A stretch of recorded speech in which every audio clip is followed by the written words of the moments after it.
Hey guys, welcome back to the Marriage and Real Estate Podcast. We're your hosts, Kevin and Aisha Shelton, and we're back with Citizens Trust Bank with Cracking the Code, our Cracking the Code series. Today, we're talking about scaling your business through commercial real estate and commercial lending. And we have here with us Bradley, who's going to tell us more about that from his perspective at Citizens Trust Bank. So no, thank you. Thank you. I wanted to formally introduce Bradley. So, of course, we partnered with Citizens on this Crack the Code series, and we've been able to have their mortgage division. But now we get to the big vision, the big journey, which is the commercial lending side. So we have a veteran podcaster, Mr. Bradley here, who's going to give us the insight in the inroads to commercial lending, especially from Citizens Trust, who, as we know from our previous podcast, over 100 years old, Black-owned bank, one of the largest in the country, and he operates in the space every day. So Bradley, please introduce yourself. Hey, world. How are you? Bradley Anderson. I am on the commercial lending team for Citizens Trust Bank. Pleased to be here with Kevin and Aisha and talking a little commercial real estate and commercial lending with you guys. Thanks for the opportunity. Awesome. So we'll jump right into it. So one of the fun things that people love these days is talking about doing it big, right? And buying the block and all these fun kind of tagline things. Well, the underpinnings to that is commercial real estate, and commercial lending is the way that people can access it. So we wanted to really speak to that level of the audience that wants to take it up a notch. So more than just a single family home, looking into getting lending for their business, owner occupied real estate, syndications. We can go in a lot of different directions with this. But one of the things that we wanted to do is just give an overview of what commercial lending is and all the things that people see that they might not know is commercial real estate or available for commercial lending. So if you give an overview of that. Sure. So for Citizens Trust, we are about using credit to build wealth. So I think from residential real estate and even residential investing, the natural segue is into commercial real estate. And ultimately, you need a commercial loan or commercial mortgage to acquire commercial real estate.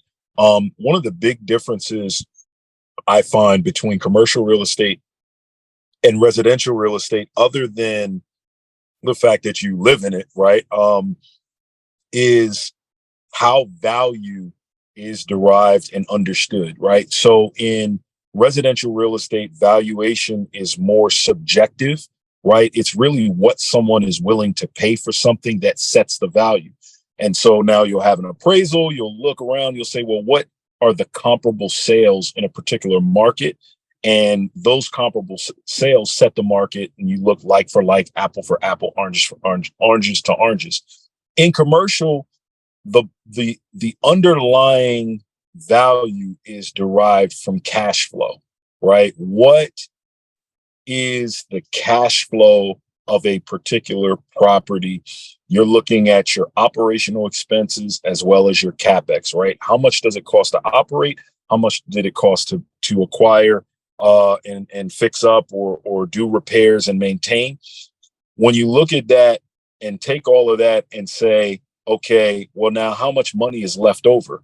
It's almost like any other business. You have your revenue and you've got your costs and expenses and things of that nature. And what is left over, that's where we get our value from, right? So that's net operating income. After you take out the expenses and cost, you're left with what your net is. And that's where we start to derive value. We'll get into cap rates at another time, but that's what I like myself personally, because it is more objective, right? How do we get to valuation in commercial real estate? It is indeed through understanding how net operating income is expressed. So, in our community, that's definitely one of the areas where we're not very informed, right? We're not educated in commercial real estate. So, I started my career in residential real estate, and then I went to commercial real estate because that's where the money was. And I spent the majority of my career, over 12 years, in the commercial real estate space, and I saw the power of it, right? But I also didn't see that many people who look like me operating in that space.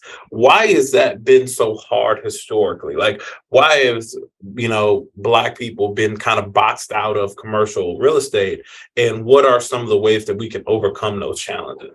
Oh, brother Kevin took us right. He took us into the fire. Well, listen. So my personal opinions may or reflect those of my employer, and I'm not necessarily even speaking for Citizens Trust Bank when I respond and give my answer. We historically have not had access to information. We have not had access to capital. We have not had access to credit.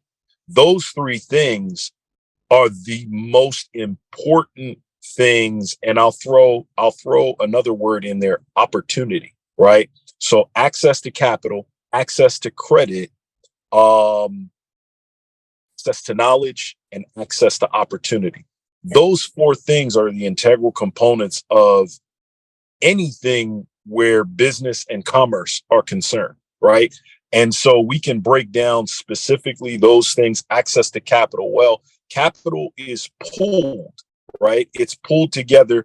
If you're looking at a certain community, there are communities and subsets of cultures within the United States of America that naturally pool their resources together, right? And spend money with each other. They build little sub economies, right?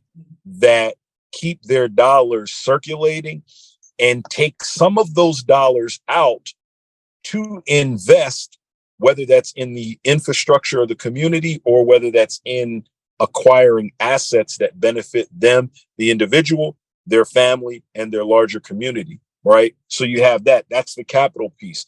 The credit piece is being able to borrow, whether that's from institutions or other people, to leverage to be able to purchase assets, right? Because let's face it, if you're looking at buying a 20-unit apartment building that's $1 million or $2 million, we'll say $2 million. Most of us aren't walking around with $2 million in our pocket. Shit, we're not walking around with $1 million in our pocket, right? So how do you come about accessing what is necessary to buy that? It's leverage, right? Access to credit. So now you have to be able to go to institutions, whether that's bank or non-bank lenders, that can provide you with the leverage to be able to buy those type of assets. Historically, we haven't had access to those institutions. And I think that is the beauty of banks, far and few between, but banks such as Citizens Trust Bank, we're committed to providing an institution that provides access to credit, right? So that's the capital piece, that's the credit piece. Then we get to knowledge, right? The information. Great grandma, maybe great grandma, for obvious reasons, if she was of African American descent or Black in the community, great grandma, we know why she didn't have the information. We know why great grandpa didn't have the information and then wasn't able to impart that knowledge to lineage, to descendants, to pass that information on. See, investing and understanding how money works, how finance works, it's a cultural thing. Yes, you can get the information on your own from college. Yes, you can get it from here, there, and every now. In this day and age, you can get it from the internet. However, as you and I know, and I don't want to assume, but I'm a parent, right? And you guys are parents, and your audience is likely parents. You can tell your kids whatever you want. You can point them to a book. You can even make them read that book. It is science and proven that human beings learn from what they see and what they observe, far more from what they read. So culturally, if you haven't seen it done, then in your mind, is it really possible, or is it some off in the clouds esoteric concept that I'm not going to encounter? I haven't seen community pull together money and invest. I haven't seen wealth built. I haven't seen. So the information, it not only has to be read and understood, but you have to observe it being applied. And when you observe it being applied, then that information is burnt and imprinted in your mind, and you understand that, yes, I can do it. It can be do it. And that's the perfect segue into opportunities, right? So once we've seen it applied and we know Jerome around the corner bought that 20-unit building, Miss Ann across town was able to buy a Walgreens. Sister Teresa at church, she was able to buy 2 McDonald's. All right. So now we have those examples. Now we transfer into opportunity because Jerome is going to sell to Bradley. Sister Ann is going to sell to Kevin. Why? Because they want to cash out, right? And they want to realize appreciation on their asset, but they also want to keep that wealth and the opportunity to make money in the community, right? So those are all that's where those 4 things apply and where it comes in. Now, the other part of this conversation that I'm not necessarily sure we can have today because we're limited on time is there have been pockets of community historically throughout the United States where African-American people have come together, have created culture, have built infrastructure, have built community, and have invested. But because we don't always control the narrative and control the media outlets, our stories aren't told. All we hear about is Tulsa. All we hear about is Harlem. We don't hear about Detroit. We don't hear about Raleigh, North Carolina. We don't hear about, the things that went on in Texas, the things that we don't hear about. We think that we're limited to 3 isolated examples of where Black people came together and built wealth. But by and large, that again becomes impossible. Why? Because it goes for us individually, because it goes back to, have we seen it done? We've read about it. Now, have we seen it done? And do we believe we can do it? So that's my long-winded answer. We're going to have a part 2 because you sparked off so much. I know I asked a multifaceted question, but your answer was just amazing. And I want to touch on 2 points because I want to add a bonus to the 4 items that you said.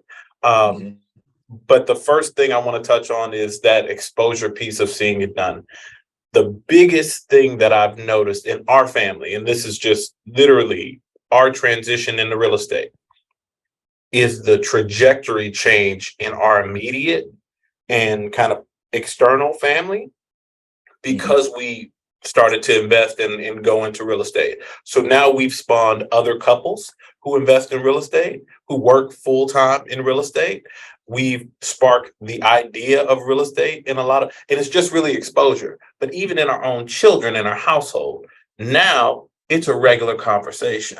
Now, when my children see a house, our oldest is going to be 15 in a couple of months. And we started investing when she was like 6 or 7. So every time we pass a house, she's like, "Oh, I see houses all the time. We do this." Like, it's not even a thing. She sees it so much that it's like a regular thing. I took her in the house. I was like, "Oh, don't you think this house is nice?" She said, "All the houses we build are nice." So it almost like takes away the like surprise of it all because it's such an old hat. But the bonus thing I wanted to add to your point was not just opportunity, but benefit of the doubt. And the benefit of the doubt piece is there's an underlying assumption in these other communities that you will do well if you get the opportunity that we as Black people don't get, right? So you can have the credit, you can have the capital, you can have the opportunity, but the thing that might stop you is you don't get the benefit of the doubt, and it still leaves you isolated and locked out of the room. I had lunch with a gentleman years ago who he owned 2 of the largest skyscrapers in downtown Houston. And how he got started, he was an architect and he worked for Gregory Hines, or for Gerald D. Hines. Sorry, not Gregory Hines. Gregory Hines is a whole different person. Gerald D. Hines, one of the largest developers in the world. Well, when he wanted to buy his first building, he worked full time for Hines. He left to start his own shop. He got a call from Hines himself. He said, "Hey, I'm about to sell a building. I want to sell it to you. I'm going to sell it on an owner finance note." gave him the opportunity. He leased up that building. Midway in leasing it up, Gerald D. Hines calls him again and say, hey, I got another building I'm going to sell you. So now here it is, 2 opportunities that Gerald Hines gave him to do his own thing. So fast forward 20 years later, he owns 2 of the largest skyscrapers in downtown Houston. Why? It started off with that opportunity, but he got the benefit of the doubt that with that opportunity, he would do well. Man, we gonna have to look. This gonna have to be a long form conversation. We'll have to have another part. I'm ready to have the conversation anytime. And I just wanted to take the time out not only to thank you for the sacrifices you guys have made in creating the platform and having the conversation, in raising your children, in being that example to our community. Because that has to be, I have to give you guys your flowers while you can smell them, touch them, taste them, feel them.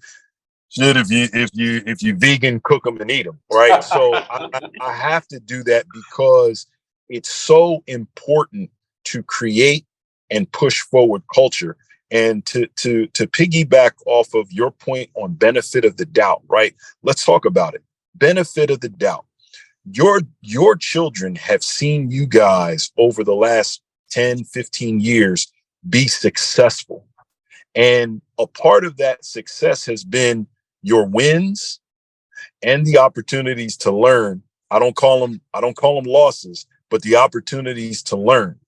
Because it's imprinted now in your children, when they go out into the world and they fall flat on their face, they're not going to think in their mind, I fell on my face, I can't do it. No, they're going to think, oh, that didn't work. Let me try again. Yes. Oh, that didn't work. Let me try again. Oh, that didn't work. Oh, that worked. Mom, Dad, it worked. I made $1 million. Yeah. Made $1 million. Yeah. So one of the things that happens with us, and this too is a part of culture, is we are judged by the worst. We're judged by the worst of us.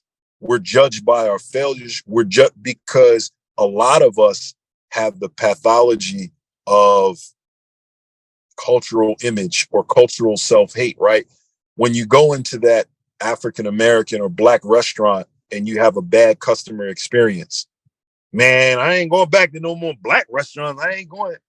But when you go into a white restaurant and you experience a negative, we're not judging all Caucasian-owned restaurants based on that singular experience, right? And I bring that back to real estate.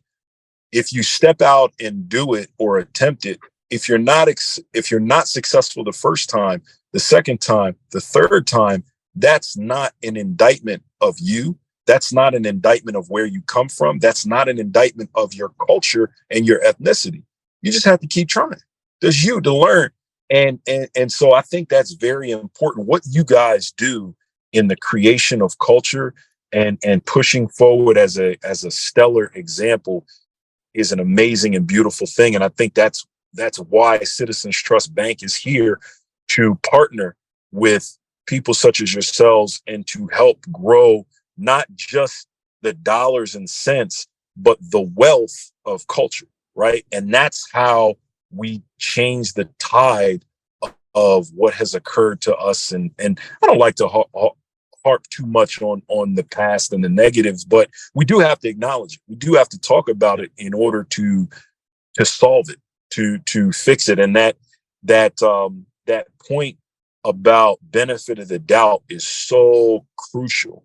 It's so crucial that we understand what that really means. So no, thank you for that. No, man, it's crazy because you talk about image and representation essentially, right? And I don't know if you could see the pictures behind me. I noticed. The reason I have these pictures behind me is I come from a family of landscapers and I'm in construction. And for me, I used to go in all the job interviews I used to go into, or the offices I used to go into, you'd see the men on the Empire State Building on the steel, right? Mm-hmm. Eat their lunch. And being a construction nerd like I am, I've wanted to be a builder since I was 12. You aspire to be like the people that you see. What Well, you see? in the representation, you never saw Black people in construction. You always saw us in some type of subservient, but never making a true contribution to building America. So the reason why I have the picture on, it's my left, it's probably your right. This is one of the few pictures I've ever seen of a Black person actually in the construction of America, right? So that's a U.S. monument behind him, and he's, working on the actual job site of the U.S. monument. And then the homage to the landscapers and the sharecroppers is my family background of landscaping. So for me, I stand on the shoulders of both these pictures on a day-to-day basis. And when you come into my office, that's what you see. You see my version of the men eating their lunch on the steel beam. And we didn't have the Empire State Building, but we made our own contributions. And this is our history and this is our legacy. So that was important for me. And, when I thought about my office and I had the opportunity to design my own office, these were the pictures that I wanted. So, but no, man, we got to do a long podcast on this because our typical show is. I had lots of questions for you, but I'm respectful of time. But then you have to make a promise to come back. That's just how that works. No, for sure. 100%. Any time. I am more than willing, and perhaps even my wife can join. She's got a very interesting story of her own. 40. Wow, I almost told the age. My wife has been in business for 26 years and has never had a job. She has started and sold over a half dozen businesses, right? So understanding what the journey of an entrepreneur is, what wealth building is, the difference between financial security, riches, and wealth, they're interrelated, but they're three entirely separate things, right? So understanding that, and no, while we have a little bit of time, if there's any questions that you feel you want me to answer for your audience, feel free to ask, and we will get together and do this to again, I'm sure more than once. Well, what I want to do is I want to set aside some real time and get you and the wife on the podcast.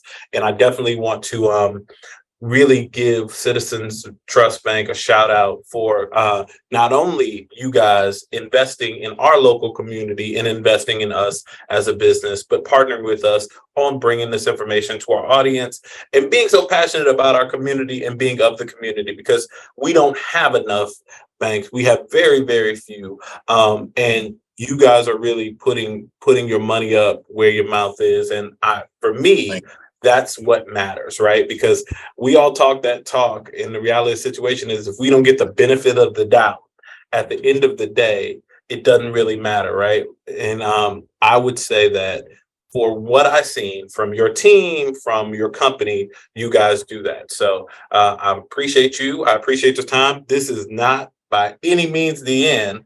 We're going to have to do, we're going to take time limits off. Y'all going to book some time, and we might even have to have y'all, we might either come down there or y'all might have to come here, and we really make it a thing, because Atlanta's like a second home to me. I have an uncle in Atlanta. I used to spend my summers there as a kid. So maybe we'll do that and check out some stuff. So we appreciate your time. If you want to give your contact information, if anybody has any questions, reach out to you at the bank, give all your handles, all that. Absolutely. So you can reach me at bradley.anderson@ctbatl.com. Give me a little bit of time, but I do respond to all emails at baustinbanker as well on Instagram and Twitter. And yeah, man, I'm open to sharing knowledge, learning, and experience. I think that's how we all grow, and we all help one another. So, man, it's been a true pleasure. Best highlight of my day. I appreciate that. Thank you. No, you were absolutely great.